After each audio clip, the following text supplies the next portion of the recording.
आता जे पंचायत समितीमध्ये पंचायत समितीची निवडणूक झाली, जिल्हा परिषद पंचायत समिती, त्यामध्ये मताचं विभाजन कशा प्रकारे झालं? नमस्कार.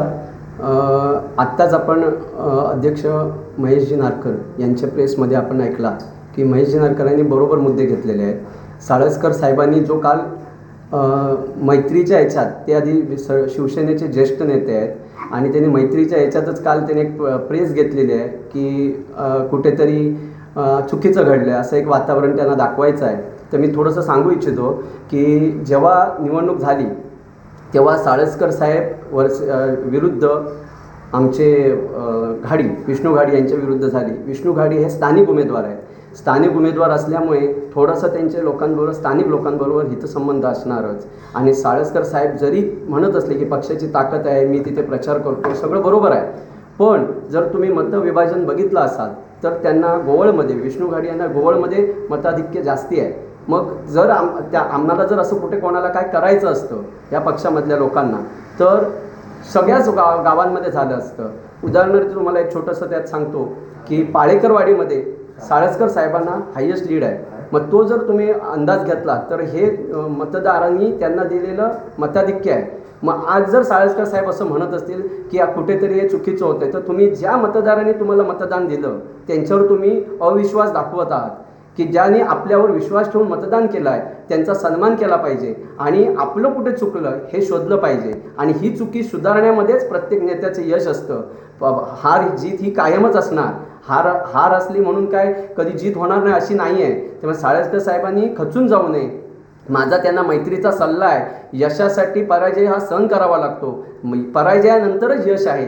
त्यामुळे साळसकर साहेबांनी आपल्या मतदारांवर, आपल्या मित्रांवर आणि आपल्या कार्यकर्त्यांवर विश्वास ठेवावा. नक्कीच यापुढे त्यांना नक्की यश मिळेल. मी तुम्हाला एक सांगतो की त्यांनी आज पालकमंत्री साहेबांबद्दल बोलले.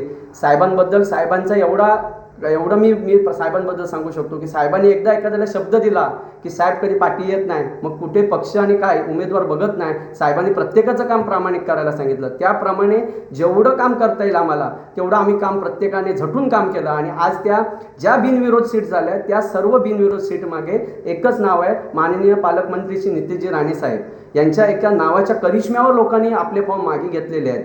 त्यात साळसकर साहेब म्हणाले की कोणतरी हसले, शेजारी हसत होते, टाळी वाजवत होते.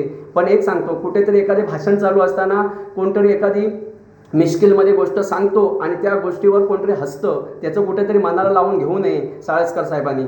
त्याचप्रमाणे ते म्हणाले की जेव्हा उमेदवारी अर्ज मागे घेत असताना तिथे जयेश नर उपस्थित होते.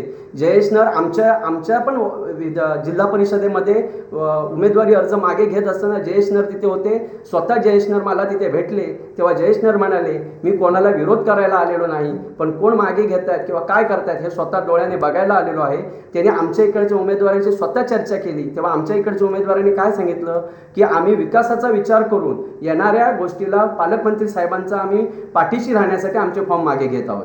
त्यांनी त्यांच्याशी स्पष्ट बोलून उमेदवारी अर्ज मागे घेतले. त्यामुळे कुठेही विरोध होण्याचा किंवा कुठेही अडवण्याचा कुठलाही प्रकार नव्हता. साळसकर साहेबांना मी एवढं सांगतो की आज त्यांनी थोडंसं मनाला लावून घेतलं. मनाला लावून घेऊ नका. काही वेळा असंच असतं की उमेदवार जेव्हा विरोधी पक्षाचा उमेदवार आपल्याकडे प्रवेश करतो तेव्हा कुठेतरी दुःख होतं, खंत होते.